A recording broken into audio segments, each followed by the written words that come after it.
નમસ્કાર, ટોપ 9 news bulletin સાથે હું છું વિધિ। સૌથી પહેલા નજર કરીએ ગુજરાતની ટોપ 9 ખબરો પર।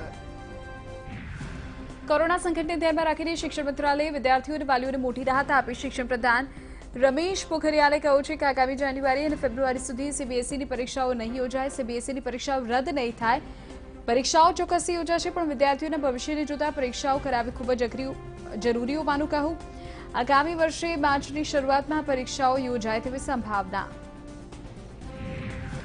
રાજ્યમાં છેલ્લા 24 કલાકમાં કોરોનાના નવા 988 દર્દીઓ નોંધાયા, જ્યારે 24 કલાકમાં 7 દર્દીઓના કોરોનાથી મોત થયા છે। 1209 દર્દીઓએ કોરોનાને માત આપી। હાલ રાજ્યમાં 11,397 એક્ટિવ કેસ, 64 વેન્ટિલેટર પર।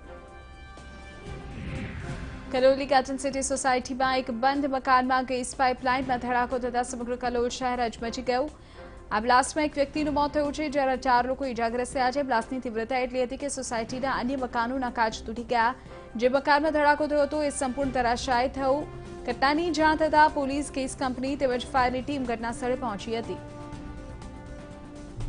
રાજ્યના 6 મોટા શહેરોમાં અકસ્માતની વણઝાર સર્જાઈ। અલગ અલગ જગ્યાએ થયેલા અકસ્માતમાં 6 થી વધુ લોકોના મોત થયા, જ્યારે 5 થી વધુ લોકો ગંભીર રીતે ઘાયલ થયા, જેમને સારવાર માટે ખસેડવામાં આવ્યા। મોડાસામાં કંઠીને ચાલકની અડફેટે એક મહિલાનું મોત થયું।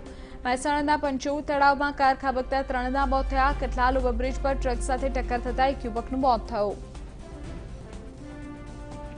ગાંધીનગર શહેરના મેયરના પતિ સામે ગેરકાયદે બાંધકામના આક્ષેપ સાથે કોંગ્રેસના કોર્પોરેટરે મુખ્યપ્રધાને ફરિયાદ કરી।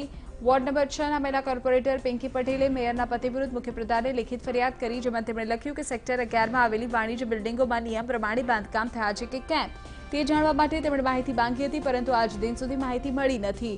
તેમણે આક્ષેપ કર્યો છે કે આ વાણિજ્ય બિલ્ડિંગોમાંનું એક બિલ્ડિંગ મેયરનું પોતાનું છે, જેમાં મેયર ભાગીદાર છે। મહેસાણા દૂધસાગર ડેરી ચૂંટણીના મામલે ડેરીની 15 પૈકીની એક સિદ્ધપુર બેઠક બિનહરીફ થઈ છે। આ બેઠકમાં વિપુલ ચૌધરી જૂથના 4 ફોર્મ રદ થયા છે, જેની સામે વિપુલ ચૌધરી જૂથના સભ્યોએ રજિસ્ટ્રારે પક્ષપાત કર્યો હોવાનો આરોપ લગાવ્યો છે, અને રજિસ્ટ્રારના નિર્ણય સામે હવે વિપુલ ચૌધરીની પેનલ કોર્ટમાં જશે। અશોક ચૌધરી જૂથના 2 ફોર્મ યથાવત રખાયા છે। સિદ્ધપુરની બેઠકના અશોક ચૌધરી જૂથના 2 માંથી 1 ઉમેદવાર હવે નિશ્ચિત કરાશે।